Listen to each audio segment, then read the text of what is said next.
Hey everyone, I just want to introduce myself. I'm Andrea. I'm starting a group for um, not only for people on disability, but mainly for people on disability that are looking to supplement their income.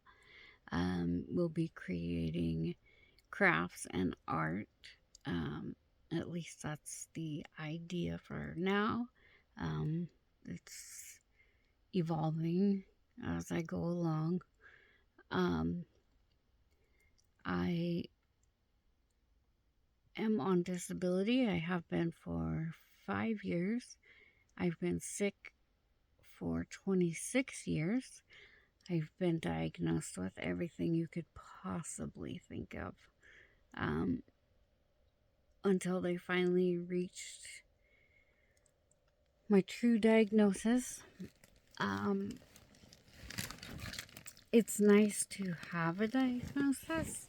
It's not exactly what I had hoped for. My diagnosis is called stiff person syndrome. You may have heard of it because Celine Dion has it. Not many people have heard of it until then. It's super rare. It's 1 in a million. There's less than 500 of us in the United States, and I am the only one known in Oregon that has it.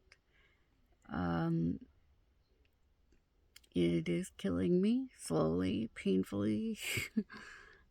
But we're all terminal, right? So none of us are getting out of this alive.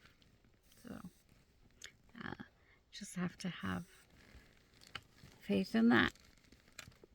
Anyway, uh, I am working on my craft room because I just moved and I have more craft stuff than my room can hold. I'll show you a little bit of what's happening here. Fabric. Yeah, and I still have a storage shed that needs to be emptied. So I've been slowly going through things, trying to get rid of it, doing it as much as my body will allow. It's taking me forever. I didn't want to pay for another month of storage, but I'm going to have to. And actually, I have two storage units. One is in my hometown that's 200 miles away. One is in this town. And then we have like a tent carport thing outside, and that's half full too. And the garage also has some of my things in it. It's ridiculous. I am working on I'm not sure that all people would consider it art, but it represents my life. So I consider it an art project. Uh, you'll see in this bin right here. There's pills.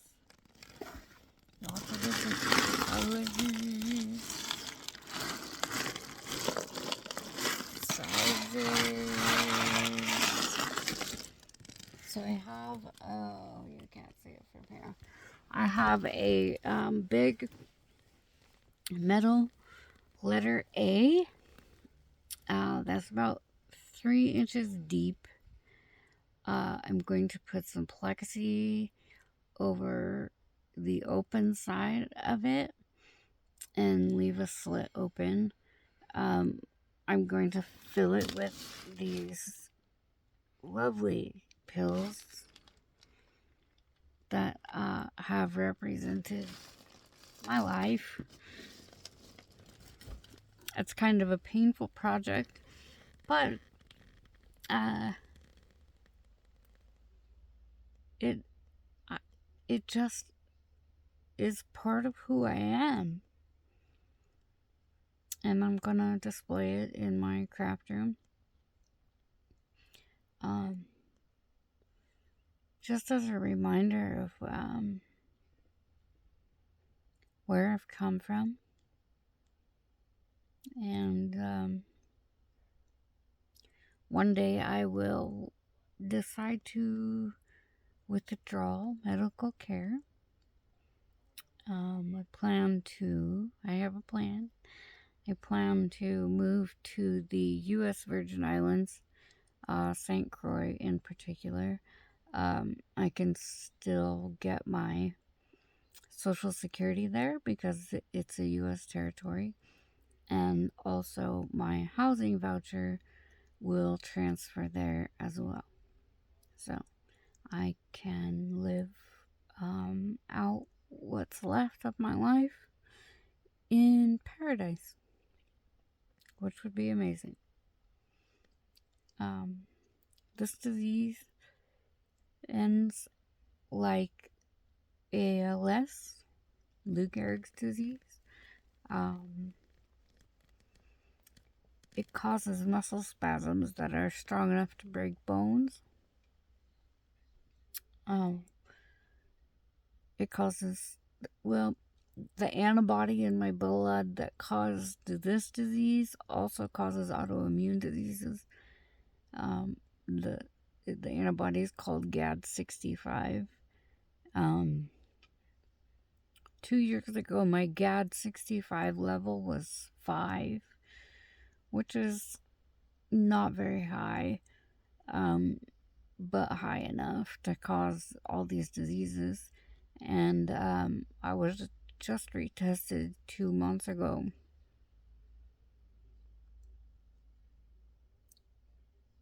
Sorry. And my GAD65 level is 29.8.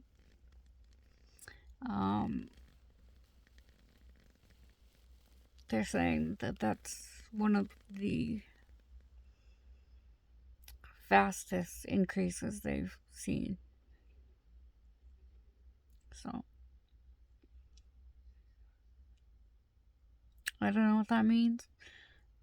They've never put a time limit on this disease until Celine Dion came out and said that she had it. And now they're saying 6 to 27 years. If I've had it since I was 19, I'm at 26 years. That doesn't mean a whole lot, because it doesn't mean that I've had stiff persons the whole time. I may have had the GAD antibody the whole time, but I may not have had stiff persons the whole time. I may have had other autoimmune diseases that have been causing problems. So I don't put a whole lot into that number. And numbers are just that. Numbers.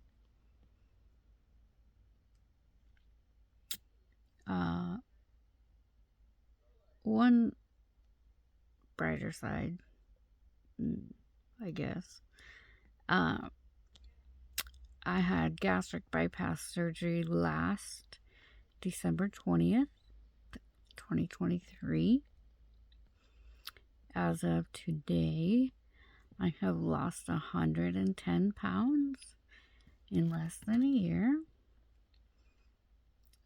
Just about a month less than a year, 11 months. It's strange. My body's changed so much. I can do a little more. My disease still restricts me the same amount. That didn't change. I had the bypass not for weight loss, but to get rid of my gastroparesis, which is another autoimmune disease caused by the GAD65 antibody. It did not work. I still have gastroparesis, and I still throw up every day. And if I had it to do over, I would not have the surgery. I had lots of complications. I had a infection that I got in the hospital that took 3 months to get rid of. My husband had to pack the wound, which was 6 centimeters deep, every day for 3 months. And then just as a stroke of luck, which most people wouldn't consider luck, because the surgical team would not put me on antibiotics. And it was an aerobic infection, which means it came from the inside of my own body. So they touched the wound with a tool or with their hand that was contaminated with something on the inside of my body. So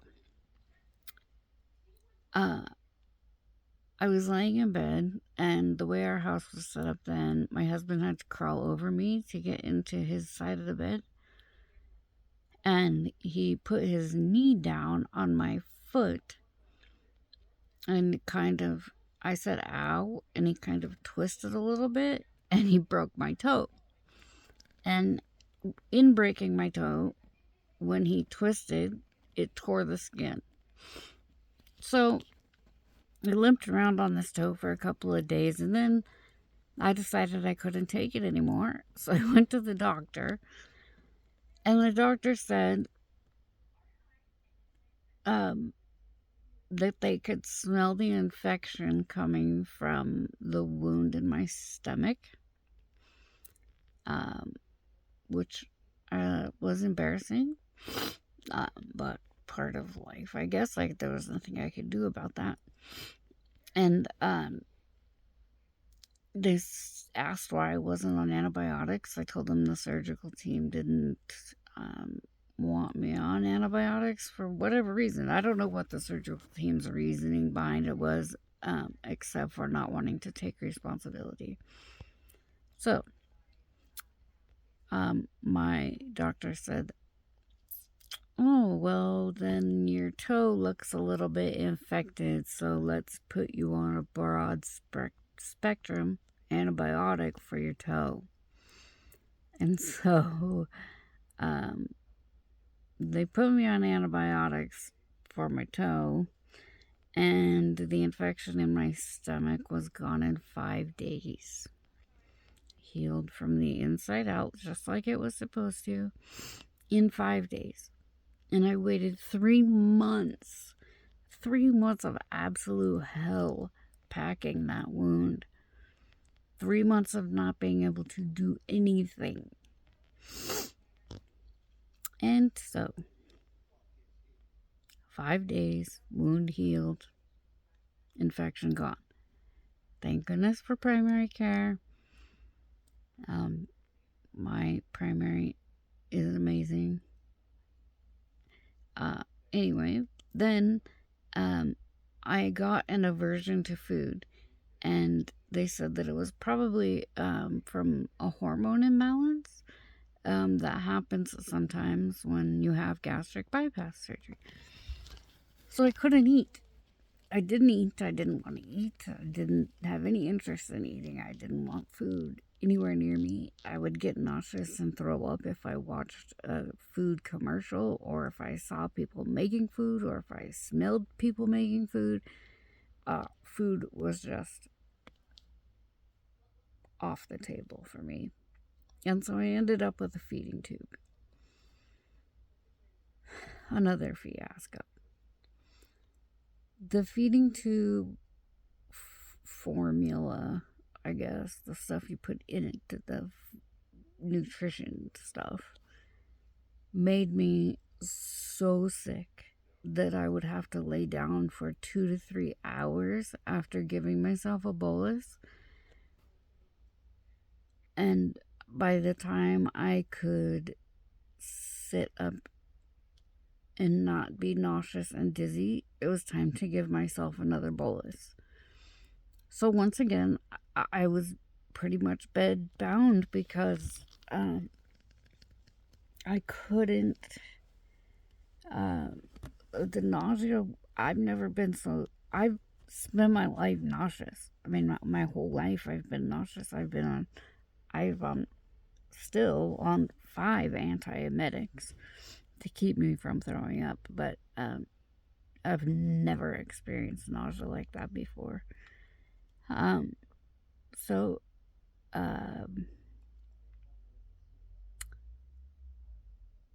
I gave it 3 months with the feeding tube, and then I wasn't using it because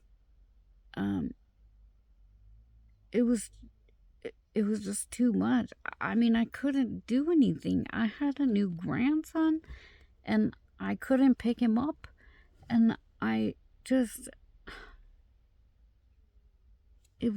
couldn't do it.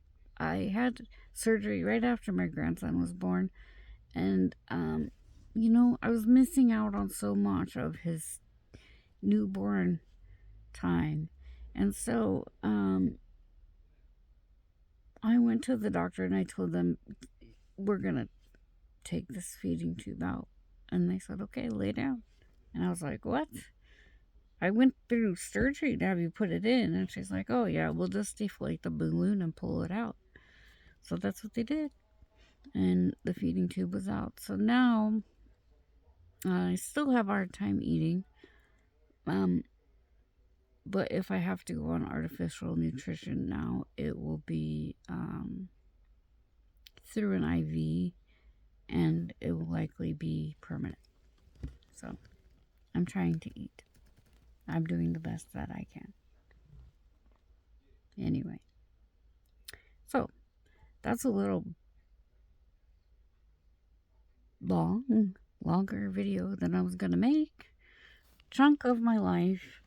And I have to get back to doing something about this, because I can't even move in here. It's ridiculous. And then I'm redoing a side table, and it's out in the garage, and it's in the way. My husband, blah, blah, blah. He doesn't want anything in the garage. The garage is his space, because I took this space. Anyway, so that's a little about me. I would love to know a little about you. I'd like to get to know people. I don't socialize here. I don't know anybody here. I moved here to Portland, Oregon 4 years ago.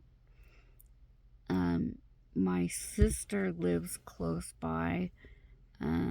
We're just repairing our relationship after some damage was done. And so we don't see each other a lot, but we're working on it. I don't know. And I have a cousin here, but I've never really been close with my cousins. So I talk to her online, but we've never gotten together. So and I don't have any friends here except for my nurses, and they can't hang out with me. They probably would if they could, but they can't. So they do hang out with me while I'm there, and we're very close because I've had the same nurses for a long time. So that's about it about me in a nutshell. Anyway, my life has been very complicated and very hard, and you'll learn more about me as time goes on. Just know that mental health matters. 988. Dial 988 on your cell phone. Text 988 on your cell phone if you're struggling with mental health, with suicidal thoughts.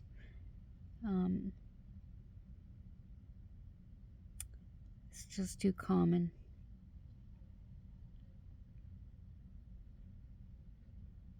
Anyway, that's it. We will hopefully get to make some art. I have a kindness project that I'll be talking about that I do as a non-profit, but I really need to do something as a profit, so Uh, anyway, that's about me, and I hope to hear about you. Have a wonderful evening and a wonderful week to come, and I will try to post more videos because I'm very uncomfortable with it, but I'm doing the best that I can. So, have a good evening and take care of yourself. Take care of your mental health. Mental health is health. So, take care of your mental health with your health.